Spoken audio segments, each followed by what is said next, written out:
விவாதம் தொடர்கிறது. இந்த விவாதத்தில் பேசிக் கொண்டிருந்தோம். அண்ணல் மகாத்மா காந்தியின் 147வது பிறந்த நாளை கொண்டாடுகிற இந்த மகிழ்ச்சியான நாளில் காந்தியுடைய போதனைகள், மகாத்மா அந்த தேசத்திற்கு தந்த மிகப்பெரிய விஷயங்கள் குறித்த பார்வைகளோடு அவருடைய முன்மாதிரிகள், அவருடைய எளிமை, அவருடைய அகிம்சை வாழ்க்கையினுடைய பல்வேறு சாராம்சங்களை இன்றைக்கு இருக்கக்கூடிய அரசியல் தலைவர்கள் பின்பற்றுகிறார்களா?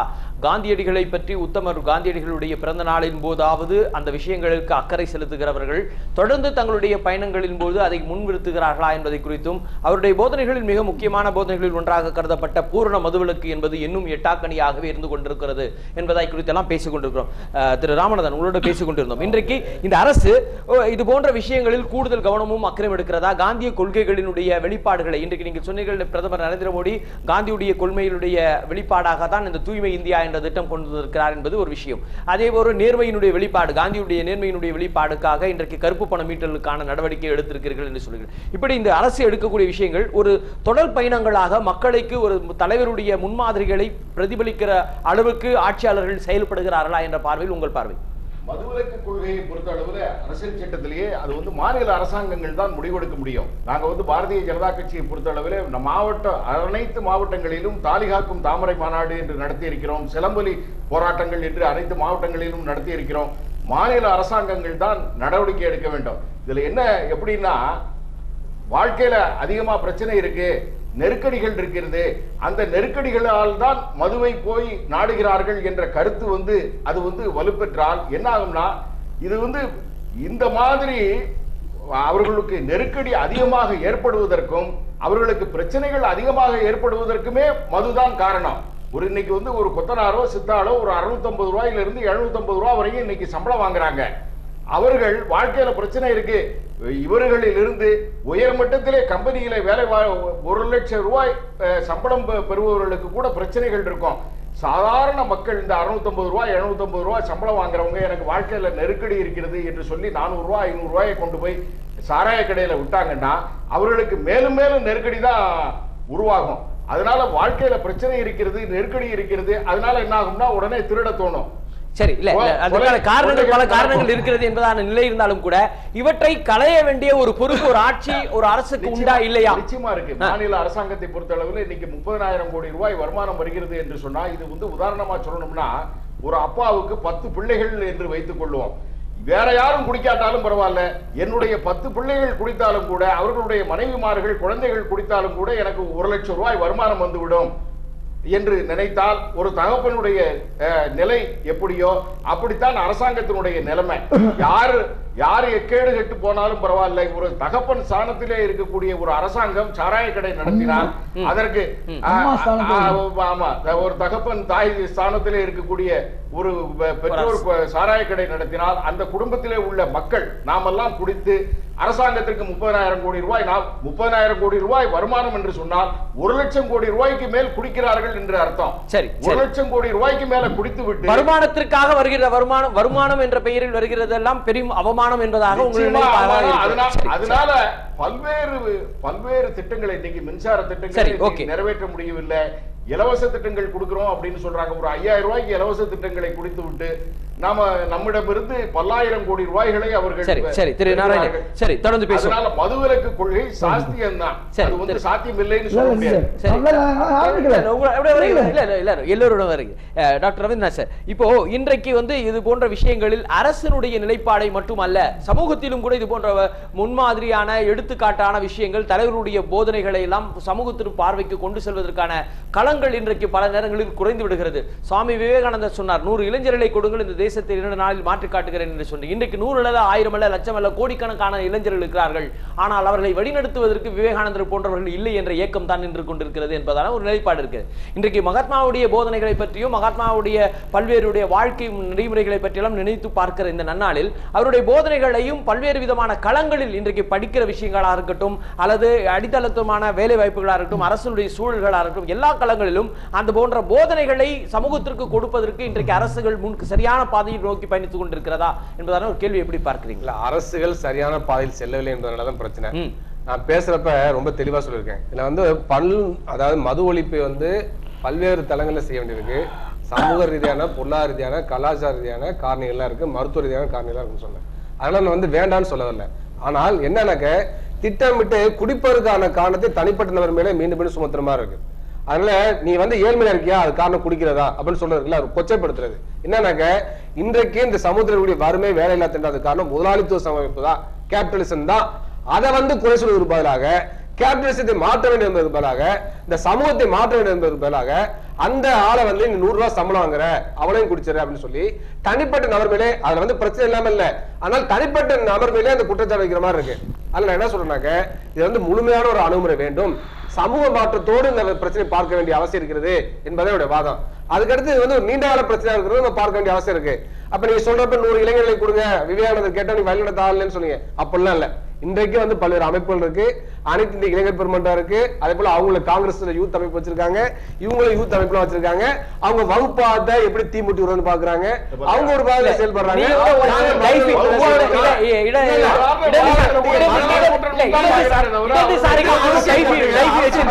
அரசியல் கருத்துங்க, அரசியல்.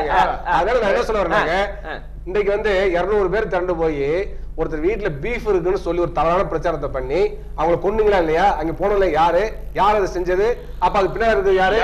விவாதம் மாறிட்டு இருக்குது.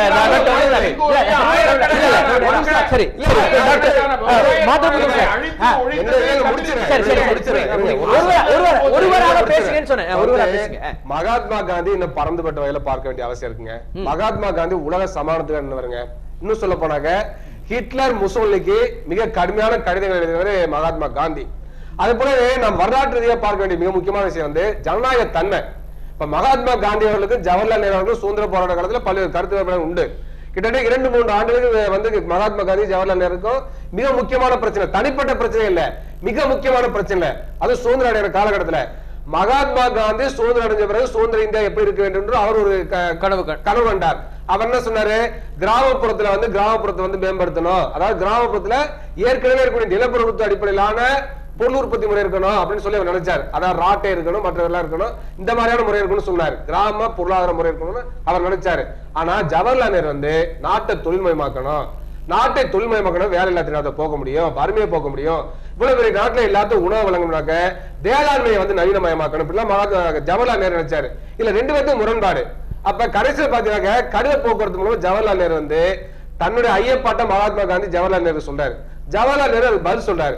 இந்த கருத்து இதுல வந்து பாத்தீங்கன்னா கடைசியா மகாத்மா காந்தி தன்னுடைய அரசியல் வாரிசா ஜவஹர்லால் நேரு தான் ஏற்றுக்கொண்டார், பட்டேல் அல்ல.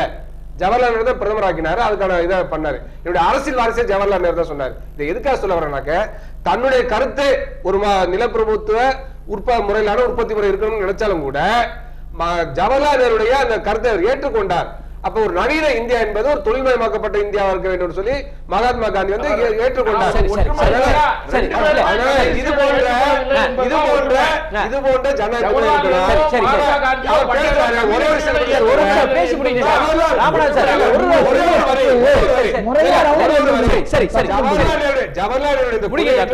முடிச்சிருங்க.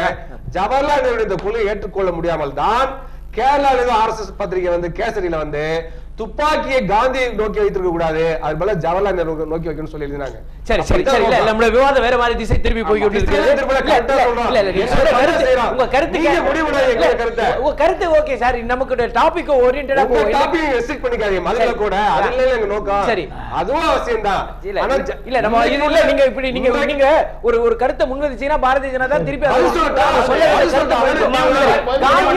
காந்திய கொள்கை கேள்வி. சரி சரி சரி,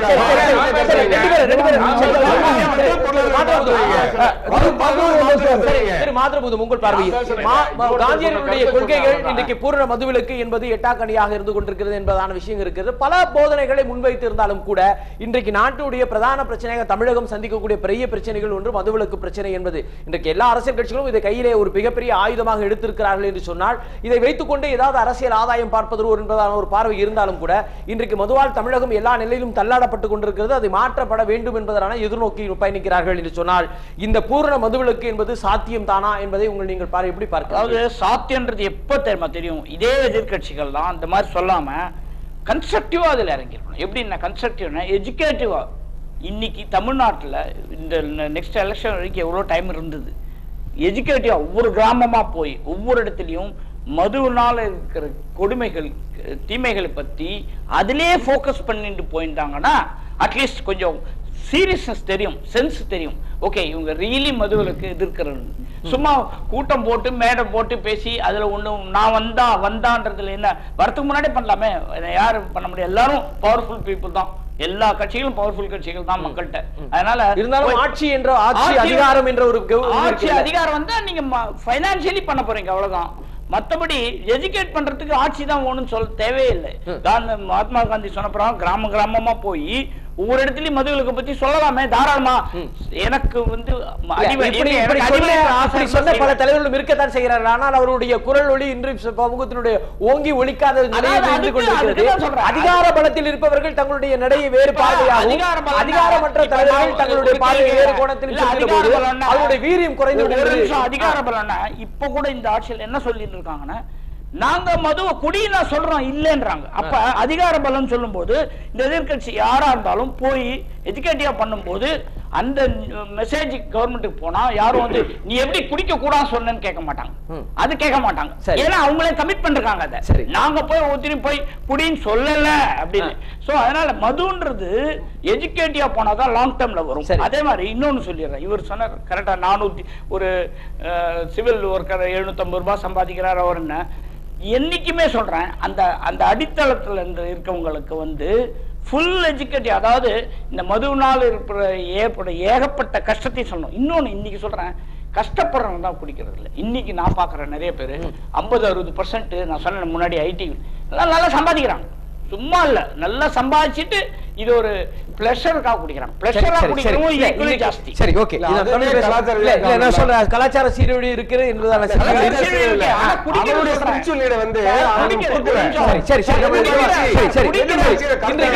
மகாத்மா காந்தியுடைய சத்திய சோதனை நூல் மூலம் உண்மையை போதித்தார். பல்வேறு விதமான இன்றைக்கு தமிழகம் பல்வேறு விதமான சத்திய சோதனைகளை சந்திக்க வேண்டிய சூழலை நோக்கி பயணித்துக் கொண்டிருக்கிறது என்பதான நிலை இருந்தாலும் கூட இன்றைக்கு பூரண மதுவிலக்கு என்பதை திட்டவட்டமாகவே கூட தமிழக அரசு தெளிவாக முழுமையாக கொண்டு வருவதற்கான சாத்தியக்கூறுகள் இல்லை என்பதை கூட சட்டமன்றத்திலே பதிவு செய்திருக்கிற அளவுக்கு பகிரங்கமாக செய்திகள் வந்து இருக்கிறது. இது இந்த நிலையில் ஒரு காந்தியடிகள் கண்ட கனவு நிறைவேறுகிற பூரண மதுவிலக்கு என்பது எப்பொழுது நமக்கு கிடைக்கும் என்ற ஒரு கனவு இருக்கிறது. ஒருவேளை இன்றைக்கு சொல்கிற இந்த பிரதான அரசியல் கட்சிகள் எதிர்கட்சிகள் எல்லாம் நாங்கள் ஆட்சிக்கு வந்தால் முதல் கையெழுத்தாக இது போட்டுவிடுவோம் என்று சொல்கிறார்களே, இந்த மாற்றம் இந்த எதிரொலிப்பு மக்களிடம் போய் சென்றடையுமா? அந்த பிரதிபலிப்பு தேர்தல் காலங்கள் முடிவு செய்ய வருமா என்பதை பொறுத்த ஒரு பார்வை நீங்கள் எப்படி பார்க்கிறீர்கள்? தமிழக மக்களுக்கு வரலாற்றை திருப்பி பார்க்க வைக்கணும். ஹிஸ்டரி ரிப்பீட்ஸ் இட்செல்ஃப்னு சொல்லுவாங்க. இப்போ நான் என்ன சொல்றேன், 1937 வரை இந்த தமிழகத்தில் மது இருந்தது. அப்பொழுது இந்த மதுவை வெகு சிலர் தான் குடித்து கொண்டிருந்தார்கள். அப்படியே கூடுதலாக குடித்தாலும் கூட 37 மது விலக்கு வந்தது ராஜாஜி தலைமையில். காங்கிரஸ் ஆட்சி வந்தவுடனே அப்போ நான் என்ன அந்த நேரத்தில் மது கொஞ்சம் கொஞ்சமாக ஒளிந்து 1968 வரை நல்லா அவங்களுக்கு ஞாபகப்படுத்தணும், அன்றைக்கு வரை இந்த மது கொஞ்சம் கொஞ்சமாக குறைந்தது. மது இருந்த காலம், பிறகு மது குறைந்த காலம். அந்த காலத்தில் மாணவ மாணவிகள் குடிக்கல, பெண்கள் குடிக்கல, பெரியவர்கள் குடிக்கல, இளைஞர்கள் யார் குடித்தால் யாருக்கும் தெரியாம குடிக்கக்கூடியவர்கள் தான் இருந்தார்கள். நல்ல நல்ல நான் சொல்றேன், மது ஆரம்பிச்ச பின்னால கூட மது என்னைக்கு தமிழ்நாட்டில் வந்து திரும்ப கொண்டு வரப்பட்ட நேரத்தையும் மது குடிப்பது தீமை என்று நினைத்தவர்கள் உண்டு. இன்னைக்கு நியாயப்படுத்த முடியாது. நான் ரொம்ப கஷ்டப்பட்டு படிச்சுட்டு வந்தேன் அதனால மது குடிக்கணும்னு ஒரு மாணவ மாணவியோ, வீட்டில் பூரா ஆம்பளை விட பொம்பளை நான் தான் நிறைய வேலை பார்க்குறேன் அதனால நைட்டில் ஒரு போட்டுக்கிறேன்னு சொல்லி பெண்களோ சொல்லக்கூடிய நிலையெல்லாம் இடையில இல்லை, இன்னைக்கு வந்துருச்சு. இதெல்லாம் ஒரு காரணம் அல்ல. நீங்க ஐடி குடிக்கிறாங்கன்னு சொன்னா ஐடி எங்கேயும் தமிழ்நாட்டில் நீங்க எத்தனை கோடி குடிச்சிட போறாங்க? எல்லாரும் தான் குடிக்கிறாங்க, ஐடி மட்டும் குடிக்கல. ஐடி நல்லவங்க இருக்காங்க, கெட்டவங்க இருக்காங்க, ஒரு பகுதி தான். இதையெல்லாம் நீங்க இது பண்ணி பாத்தீங்கன்னு சொன்னா இன்றைக்கு முக்கியமான விஷயம் குடிக்கிறவங்க அடுத்த விஷயம். அவர் சொன்னாரு லெனின் காலத்துக்கு பின்னகு எல்லாம் சொன்னாரு.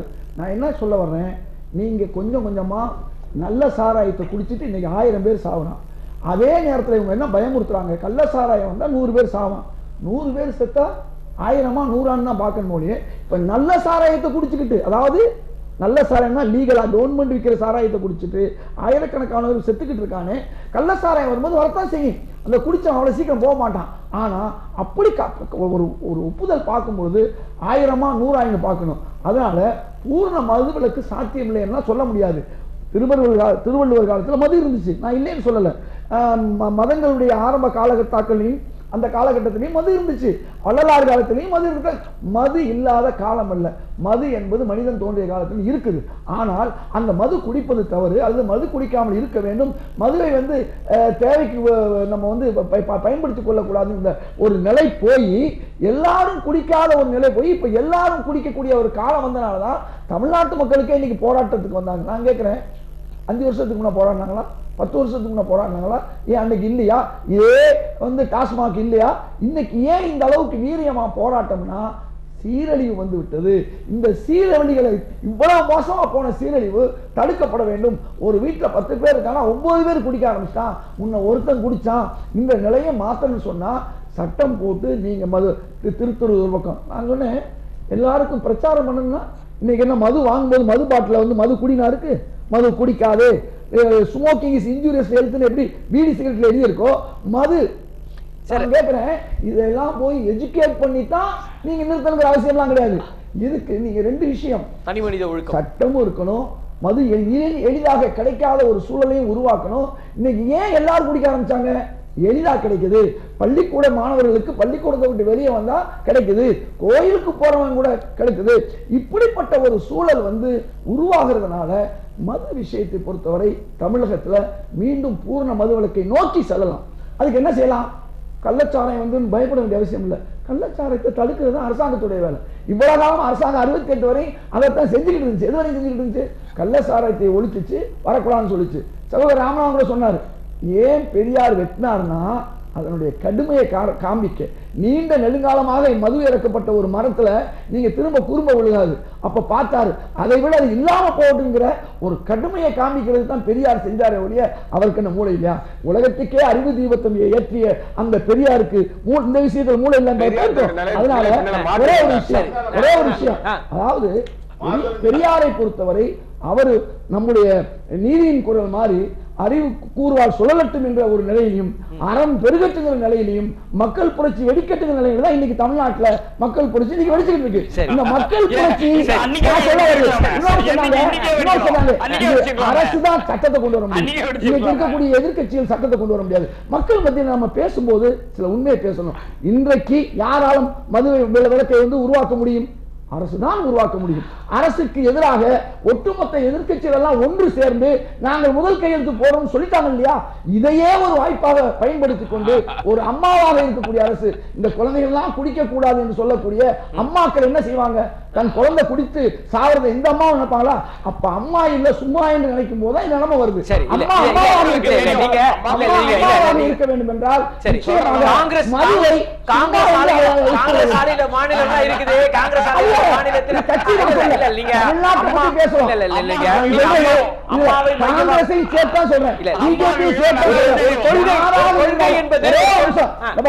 சண்டை போடுறதுதான் பாக்குற மக்கள் என்ன நினைச்சாங்க? மதுவை பத்தி பேசுறாங்க, மது சாப்பிட்டு மது ஒழிக்கப்படணும் சொன்னா அரசுதான் சட்டம் இயற்ற வேண்டும். அரசு 30,000 ரூபாய்க்கு வழி இருக்குது. கிரனைட்ல இருந்து பணத்தை நீங்க கொண்டு வரலாம், அதே மாதிரி தாது மணல்ல பணம் கொண்டு வரலாம், சாதா மணல்ல பணம் கொண்டு வரலாம். இன்னைக்கு 40,000 கோடி ரூபாய் இந்த 3 இனத்திலும் உங்களுக்கு வருஷத்துக்கு வருமானம் வரக்கூடிய வாய்ப்பு இருக்கு. இந்த 30,000 கோடினால எவ்வளவு சிரமம், எவ்வளவு அரசாங்கம் அரசு ஆஸ்பத்திரிக்கு செலவு பண்றாங்க, மதுவிலக்கு மையங்களுக்கு எப்படி செலவு பண்றாங்க. அப்ப இந்த மக்களை உழைக்க விடாமல் பண்ணி உழைக்கிறவன்லாம் குடிக்கலாம் சொல்லி இருந்தாலும் அது தப்பு தான். குடிக்கிறவன் இல்லாம இருக்க மாட்டான், கொஞ்சம் பேர் குடிப்பான். அதுக்காக வேண்டி ஒட்டுமொத்த மக்களையும் குடிக்கக்கூடிய வாய்ப்பை இந்த மதுவிலக்கு சட்டம் கொண்டு வந்துடும். சரி நேயர்களே, இந்த விவாதத்தில் பல்வேறு விதமான கருத்துக்களை முன்வைத்திருந்தாலும் கூட இன்றைக்கு மகாத்மா காந்தியுடைய பிறந்த நாள் கொண்டாடுகிற மகிழ்ச்சியான நாளிலும் கூட அவருடைய போதனைகள், அவருடைய வாழ்ந்த வாழ்வினுடைய எளிமையான முடிவுகள் குறித்த பல்வேறு கருத்துக்கள் நம்மிடம் இருந்தாலும் கூட அதை நாளைய தலைமுறைக்கு எடுத்து செல்லக்கூடிய மிகப்பெரிய பொறுப்புகளாய் இந்த நாளில் முடிவு செய்யக்கூடிய ஒரு மனப்பணக்குவத்திற்கு கொண்டு வருவோம். இந்த நாளினுடைய விவாதத்தினுடைய மையமாக பூரண மதுவிலக்கு என்பதனுடைய ஆழத்தை குறித்த விருந்தினர்களுக்கு சொன்ன கருத்துக்களை முன்வைத்திருக்கிறோம். எதுவே எப்படியோ இந்த விவாதத்தில் கலந்து கொண்டு தங்களுடைய ஆழமான கருத்துக்களை பதிவு செய்த விருந்தினர்களுக்கும் மீண்டும் ஒருமுறை நன்றி சொல்லி நல்லது நடக்கட்டும், நன்மைகள் பிறக்கட்டும். நன்றி, வணக்கம்.